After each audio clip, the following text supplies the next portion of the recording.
you.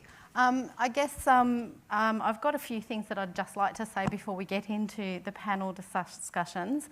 However, one of the perils, I guess, of going after lunch is I think I'm probably going to touch on everything that somebody else has already said. So in those famous words, I will be no doubt following in the footsteps of others that have gone before me. Whoop. So there's 4 pillars that I think we really need to talk about if we're talking about quality outcomes for apprentices. From an employer point of view, kind of they would fall under those 4 categories I have up there. So I want to just quickly touch on mentoring. I want to touch on the pre-employment side, career advice and advocacy. So in terms of mentoring, I don't think it's any surprise to anyone here that the stats show that when we have larger employees that have been established for a long time, the completion rates for apprentices are higher than when we have smaller, less established business with less infrastructure and less experience. Obviously, the reasons for that have to do with the fact that the larger organisations do have that infrastructure behind them. So they have HR departments, they have very well-defined recruitment processes and practices. There's a systemised approach for managing apprentices and supervisors of apprentices throughout the apprenticeship system and progress. When we get to smaller businesses though, that doesn't tend to happen. So in this case, we're talking about employees that are characterised probably between that having 1 to 15 staff, and then are usually in operation for less than 15 years. And when we start to look at the electrical industry, that's pretty much typical of a large section of our industry in terms of employers out there. The other thing to note is that with these small businesses, they usually start employing their first staff member within 2 to 5 years of starting their business, and usually that ends up being an apprentice that comes on. So they're very, very new to an actual business operation sense as opposed to an on-the-tools sense when they start this. Now, when they have an apprentice, that's all well and good if everything's going fine. The problems tend to happen as soon as you start to get some sort of breakdown in the relationship or the process. And this is where mentoring actually has a rather large part to play in the whole quality outcome aspect of the whole vet system. So employers tell us that when things start to break down, they don't feel that they have the support to deal with the process. There's lots of different touch points for them. They're not particularly sure who they need to go to, and they're not particularly sure how they deal with the situation. And whilst they've been through the process themselves, it's very different when you're on the other side of the fence. And so they need somebody that they can go to, a trusted source, and a single point that they can actually use for support. And that's where it's quite critical that these mentoring programs that we put in, whilst we talk about mentoring the apprentice, they're just as much about mentoring the employer as they are the apprentice. The apprentices tell us on the other side of the fence, when things start to break down, they do very much feel left on their own, and they're not sure who they need to contact or what they need to do when things aren't going right with the boss. And so it's quite a confronting issue for a young apprentice when things start to break down. So again, having that single trusted source that is independent and separate from their day-to-day employment is quite a critical process in terms of being able to get quality outcomes out of the system. MEA has been running a mentoring program for probably the last 8 years. We survey our members throughout that process. Our Apprentice Connect program actually supports through from recruitment to managing and mentoring apprentices and the employers right through to the completion stage. And these key messages are continually fed back to us from our employers about the importance of having a mentor. And whilst I understand that the system does try to cater for that, there are lots of touch points along the way for having that. It's being able to have one source to go to be able to get your answers, for an employee to make sure that they're actually fulfilling all their obligations without having to talk to 5 or 6 different people to cover that. For somebody else, a third party, to step in to be able to talk to a TAFE teacher or to state training or to sit down with them and an apprentice when there are issues and work through those issues is just absolutely invaluable. So one way or the other, if we're talking about getting quality outcomes from our vet system, mentoring has to be a fundamental part of what we do, and it really needs to be built into the system. On the pre-employment side, I don't think you can actually estimate the importance of those recruitment practices that take place. So our stats tell us 76% of small to medium electrical contractors don't undertake any recruitment practices at all. So they find their apprentices through family relationships, work experience, students, someone that just happens to send their resume in, the mate down the road that's got a kid that needs a job, those sorts of things. In most of the time, they don't even look at a resume, and they definitely don't do any screening or job suitability assessments. And we wonder why the completion rates are where they are. So again, there's a fundamental importance to be able to educate on the whole recruitment process and actually get those processes in place. When we look at cancellations of apprenticeships across the board, 60% of those actually do so in the first year. And a majority of that time they actually cite that it's some sort of employment relation breakdown that happens, and in a lot of those cases they're actually citing that they've realised personally, individually, that they're not suited to the roles. I don't think I'm telling you guys anything you don't already know, but I feel really passionate about it, so I'm going to keep going.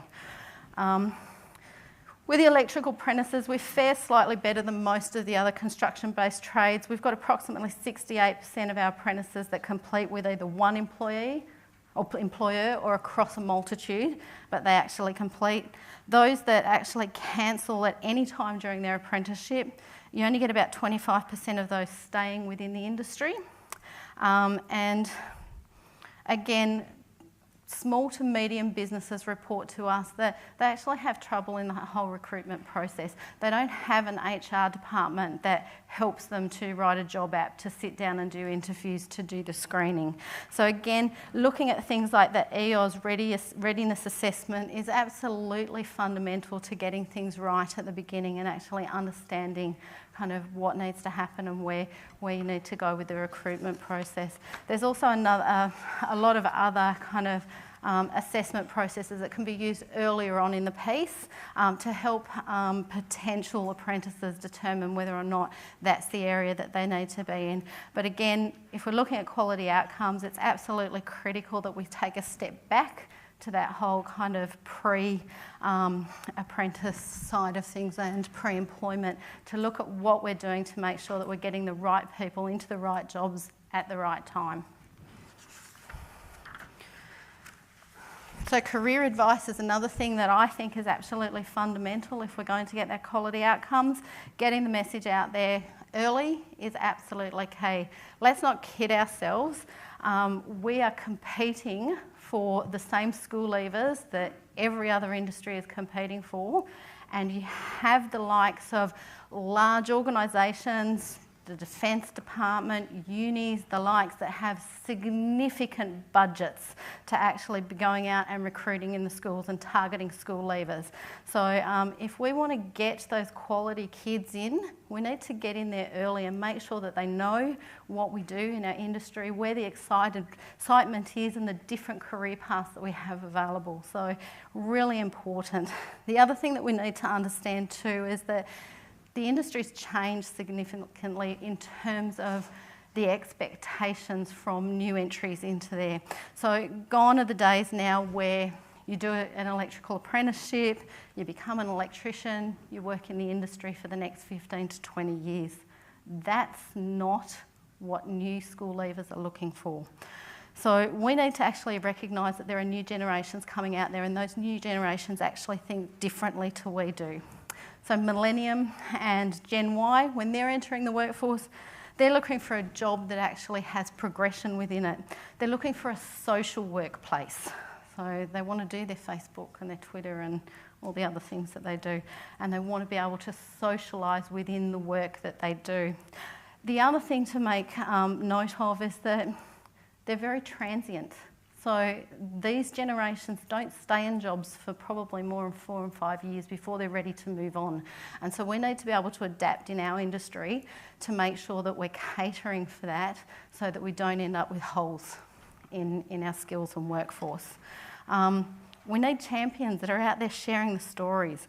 We have to show this next generation of potential electricians what excitement there is in the industry, how many different subsectors there are and the different career progressions that they can take.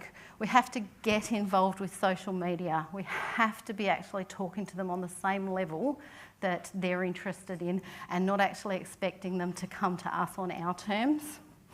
So the downside to all of this is career advice is actually quite expensive, and it's quite hard to actually justify a return on actually having people out there doing the career advisory stuff. We were lucky enough in MEA that we actually got some funding from the government to do 18 months worth of career advice projects, which was funded by the Department of Industry. We actually employed 4 full-time career advisors in 4 states. So we're in Queensland, New South Wales, Victoria and South Australia. And during that time, we actually got to about 80,000 people and attended probably about 3,500 structured events plus a number of informal events as well. But the problem is that funding stopped and we can't continue to do that at the level that we're doing. So we've unfortunately had to pare back on a lot of what we're doing in that area. But again, if we want quality outcomes, I think it's a pillar that we absolutely have to start looking at. We definitely need to be smarter about how we go to market with our industry, and we definitely need a much more coordinated and strategic approach. Lastly, advocacy. So we've seen lots of changes happen in the vet system in recent times. So there's state-based and federal reforms, and as a result of that, there has been a significant amount of funding cuts. So in addition to funding cuts that we've talked about today, the federal government's announced that the current mentoring projects that are underway won't be funded past the 30th of June, which is very disappointing considering all the things I said a couple of slides back. Things like the National Workforce Development Fund, so the projects that are currently in that system, they're the last contracts and they're winding up. And as I said, career advice has absolutely gone off the radar, and all of those things will have an impact on our quality. The important thing here is that we actually have to take a role in advocating for what we think we need, and also for making sure that we promote the things that are actually right in the organisation. It's no good for any of us here to sit in this room and say things aren't working and things aren't right. We actually have to have a voice and say something about it and make sure that as an industry, as employers, as an employer association, as employees, everybody in this room that has a stake is actually making sure that they're contributing to developing a quality system at the end of the day. We can't just say somebody else is going to look after it and we need to sit back and wait. We actually have to be involved. So my last point on a pillar for quality vet system is that we need to make sure that we're active in doing it. That's all I have. I won't bore you with the PowerPoint presentation, but just quickly, I took over from Peter Ty last year in about July. So obviously Peter was my predecessor, and I had a bit of time, a couple of years working with Peter on a number of issues, not only at the Queensland office when I was involved with the Queensland branch, but also as the Assistant Secretary of the ETU. I've been asked to come today to talk about the employee's perspective on why quality outcomes in the vet sector are important. And one of the fundamental reasons for us, clearly, is we want to make sure that when workers go out and they start to commence their trade, that they have the necessary skills and attributes to do it in a safe manner. And that's one of the key outcomes of a quality system. When that system is broken down, when that system is eroded, then the end product is an unsafe electrical worker that's out there that will endanger themselves or someone else. And that's a high risk industry that we all know that we work in and we contribute to. So for us, the number one factor with quality outcomes in the vet sector is to ensure that people have the necessary skill sets available to contribute successfully to the industry that they will derive so much from in the years to come without injuring themselves or someone else. The other thing that's critical, obviously, with us and the reasons why we're concerned about the vet sector is we want to make sure that it's adequately funded and resourced, so we don't get into situations where we have registered training organisations pressured into situations where they have to turn a blind eye or look the wrong way when it comes to assessments and training and ensure those quality outcomes are met. And that's a hard thing, especially, and I can't attribute that blame directly to the teachers or the workers that provide that training, but I think it's a system in general that we need to recognise we need to have a close look at it. We need to make some strong steps and strong statements to try and ensure that we can correct that in some way so that we're all confident and we're all appraised of the situation and know quite well that when a person completes their training, when they get that certificate of attainment, when they go on to do their LEA or whether they do other further training, the capstone, that they're going to have the necessary skills and attributes to contribute, like I said, safely to our industry. Without that confidence in the training sector, without that confidence that's available to us at present, then brings to the question in people's minds about what is going on in that sector and what do we need to do to try and fix that part of our sector. Because I asked some questions today quite purposely about the LEA. I'd be a strong advocate for making sure that occurred right across the country, simply because you look at the failure rates that are currently before us with the LEA and you really start to wonder how many electrical workers that are out there in our industry right now don't have the necessary skill sets and attributes available to them to make themselves a safe and productive member of the workforce. And it's not an indictment, like I said, on anyone in particular. It's not an indictment on any section of our industry. Rather, it's to acknowledge that we have these problems, and what we are tasked with the responsibility of doing is trying to fix it. And how do we go about fixing that? Well, I've got a couple of suggestions. Maybe some people might like them, some people might not. But I've heard some ideas today, particularly in the ACTU, where the regulator goes and participates in the capstone. We've heard about the LEA. Through the NOLS system, we proposed professional development, there was a bit of pushback from some employer associations, and unfortunately we couldn't get the nod on that. We couldn't get the nod on the NOLS system in general. But one of the things that we've got to be recognised is that key fact. If we allow this system to continue the way it is at the moment, then we're not going to have that quality outcome that we all want.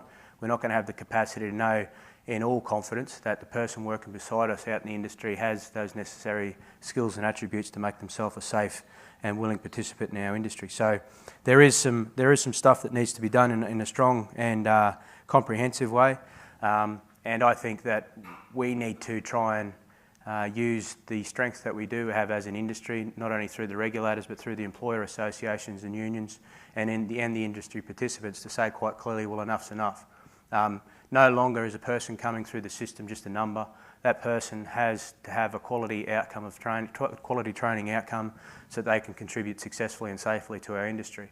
And one of the ways I think that we can do that, and we need to have some further discussion about it, is to possibly look at, rather than monies being paid to registered training organisations when they complete, it's rather that they get paid monies after they successfully become licensed, and that will put a whole new spin on things, because there is some regulatory requirements that require certain people to do certain things before they become licensed, rather than just have a certificate of completion to say, I've done my 4 years.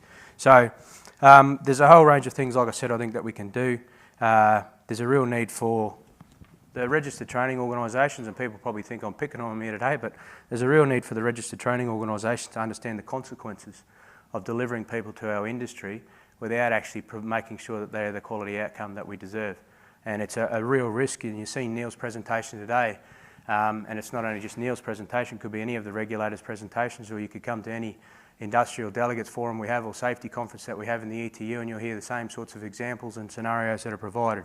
We work in a very dangerous and distinct industry, and we need to make sure that when people come through our system, like I said, and I'll continue to keep saying it, they are a quality product and they're not going to endanger themselves or anyone else. It'd be remiss of me today also not to mention the disappointing comments from the federal government yesterday with respect to industry skills councils. Obviously, it's been in the wind for some time with respect to what they were going to do, whether they were going to continue to keep funding industry skills council and the like, but I didn't think they'd take the bold move as such they did and say that we're just going to stop funding altogether and then put it out to a bidding process where, in my view and our union's view, it'll be a race to the bottom. It'll create a situation where we'll have, like we did some time ago, we'll have a multitude of players out there looking for the dollars that are going to be thrown around from the federal government, and we're going to have a quality system that's going to be eroded significantly. So I'm pleased to say that this union will stand up and we'll have a fair old crack at the federal government with respect to this, and I'm meeting with secretaries from all around the country in the next couple of weeks to map out our strategic response to the federal government. But this Industry Skills Council, EOS, in my view, needs to hang around, needs to stay and do the good work that it's been doing for a long period of time, and we won't take a backward step, and we'll make sure that the federal government hears our views on it. Thank you. Our apprentices are actually managed in the workplace. So if you could comment on that, because I think there's some opportunities there that haven't been taken. Look, from my experience, there's a whole range, particularly the different industries that we have within the electrical space, but I think it's fair to say that some of the comments previously from Jody with respect to the larger the organisation, the more structural efficiencies and practical aspects we have for the apprenticeship system are in place, and when you get to the smaller employers we find that that's less likely to be the case.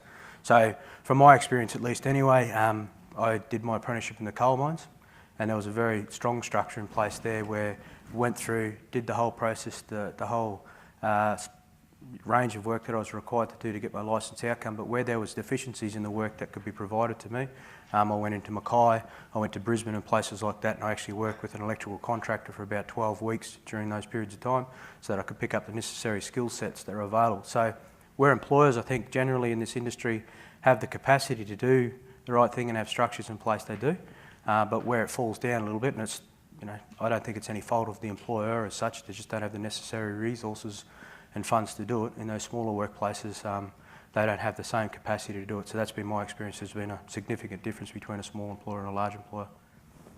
Yeah, I think I'd agree with everything that you said, Alan.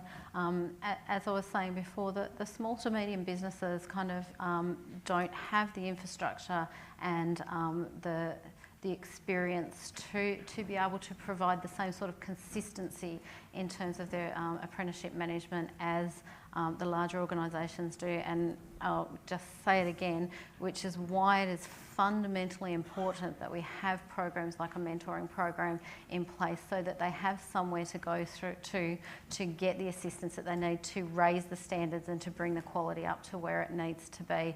I think most employers, even small to medium businesses who take on apprentices, don't do it lightly. When you're taking on an apprentice, you're actually doing so for a number of different reasons, either to increase resources within your business itself, to give back into the industry, to provide opportunities. There's a whole range of reasons why people take on apprentices. Nobody takes on an apprentice to say, I want to do a really bad job at managing them and have a shit worker out the other end that's not going to benefit my business. So what we need to do is be able to provide avenues and support for them to be able to have that quality and consistency across the industry, regardless of whether you're a small to medium business or one of the large players. How would we, I'll just say a further question on that. What do you see the role that EOS, the Skills Council, could play in all that? Well, I think they have been. You only have to look at the MAPS program to be saying that is a fundamental role that's taking place, not just from the competency-based aspect and the materials and the support that you're giving, but from the mentoring side that goes with it. And I think, as Morris was saying earlier, without those people on the ground, you wouldn't have had the success that you've had with the program. And so I think that's the fundamental side of it that we need to keep looking at, that we have to provide the avenues and support to allow people to be the best that they can be, whether that's the apprentice or the employer. We have to be able to put those mechanisms in place, and EOS Skills Councils, firstly having the consistency in the material that we're delivering, having those processes in place to allow for us to transition through to a competency-based system. And in saying so, that isn't just about kind of those outcomes from that. Talking back about Gen Y, Millennium, those sorts of things, that's the way they want to learn into the future, and so we need to be able to accommodate that. So I think there's a huge role that EOS has to play in that process. Yeah, look, I'm finding it highly unusual, but I've got to agree with the Employers Association again. We do have some things that we're common on. All jokes aside, I mean, on the training, on the apprenticeship systems and that sort of stuff, there's not too many times that we differ in regards to our views, but I think I concur that EOS, plays a significant role with respect to the apprenticeship system, but it's not only the role that they play there, the MAP system's a good example of that, having the capacity to go to the federal government and say, look, industry has a problem, retention rates are a problem, completion rates are a problem, we think we've got the fix for it. But how did they get to that fix? It wasn't just a matter of someone sitting there at some time and developing an idea, it was industry participation, it was all aspects of the industry coming together and saying, we've got a real issue here, can you go away, research, find out how we can fix it? And it's not on just that issue, but it's on a whole range of issues that they have the capacity, because they've got the data, they've got the connections, they've got the industry knowledge that assist them in those processes to develop some systems that can work. We take it out and trial it. Now, the competency-based program, for example, was something that our union has been opposed to for a long period of time. It would look like it was going to get forced upon our industry, so one of the ways to have a look at it was to trial it. And certainly, we'll be, strong. We're looking at the outcomes of this project, and we're going to make an assessment on that based on what we think competency-based should look like into the future, from our perspective at least anyway. So it's through these trials and through these processes that EOS are heavily involved in, gives industry the capacity to have a really good look at systems that may or may not shape the future of our industry.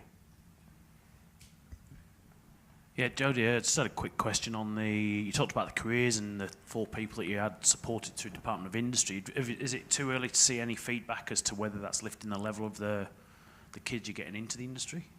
Unfortunately, I guess the problem is, because we haven't been able to continue to the same extent, we haven't been able to see that through. But I will say that almost every day, especially around this time of the year now, I'm getting calls from schools that we've been out to before, careers events, those sorts of things, saying, can you please come back? And so the feedback that we get from the careers advisors in the school is it's absolutely invaluable to them, because they don't know how to promote a trade at the school, and they don't have the same sort of information that they get from the universities or those sorts of things. And so one of the things that we actually did was put together quite an A4 size poster which actually mapped out the different career paths that you could take through an electrical apprenticeship. And it was phenomenal to the careers advisors to go, oh my God, I just thought if you're an electrician you were putting PowerPoints in and doing lights. I didn't realise that I could be talking to my kids about all these different areas that they could go into, and exciting them about things that they're actually really good at that I never knew before. And so I think it's absolutely fundamental that there's something in place to be able to continue that. Unfortunately, we won't be able to do it to the same extent now as what we did before, and I don't think that we've been doing it long enough. 18 months wasn't long enough for us to get enough data to be able to take that back and say, here's the results and this is why we need to keep going with it. G'day, Norm Carl from New South Wales Utilities ITAB. Question I'm going to ask both of you is that in New South Wales on the 1st of January we have a new funding model coming in, and it's worrying the life out of me that our largest provider is TAFE in New South Wales, and the dollar amounts that have been put aside by the department for that are very much in line with what private providers have been receiving in New South Wales for quite some time, being able to deliver the training. But we are seeing some institutes wanting to take, before those dollars are given to those teaching sections, 35 to 55% of that money. And that is meaning that a lot of those teaching sections now are looking at dropping the hours of delivery. We've already seen it in one institute so far in New South Wales, and in the largest group training employer decided they'd pull their kids out of that institute and move them. And we're now seeing that from 864 hours of face-to-face delivery, that's been dropped to 720. That looks like being the standard virtually across New South Wales next year, with some even thinking that they may drop their face-to-face delivery hours to 500. We're talking about a quality training system here and for the future. I'd like to know what your views are of what the quality will be if that goes ahead. We're racing to try and answer that one, I think. But look, I said it in my quick remarks, you know, a quality vet system is dependent on being well-resourced and well-funded. And when you start to take away funds, then those organisations that provide training will still provide the training, but they're going to have to try and meet the level of funding they've got.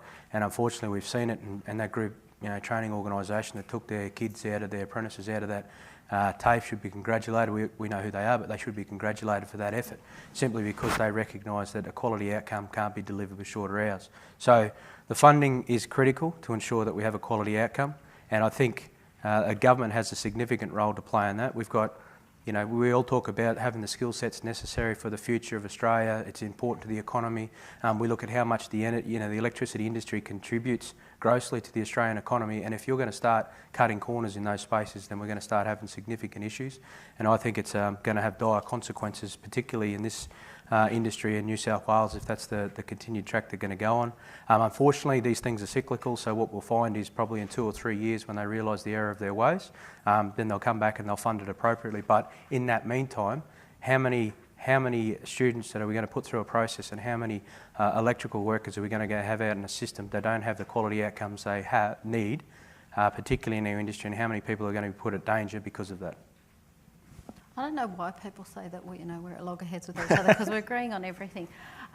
So I fully support that. I've been talking to some of the TAFEs that have been actually talking about what they will do and the hours that they will cut, and when asking them, well, where are we going to make up the gap, it will be pushed back onto the employers.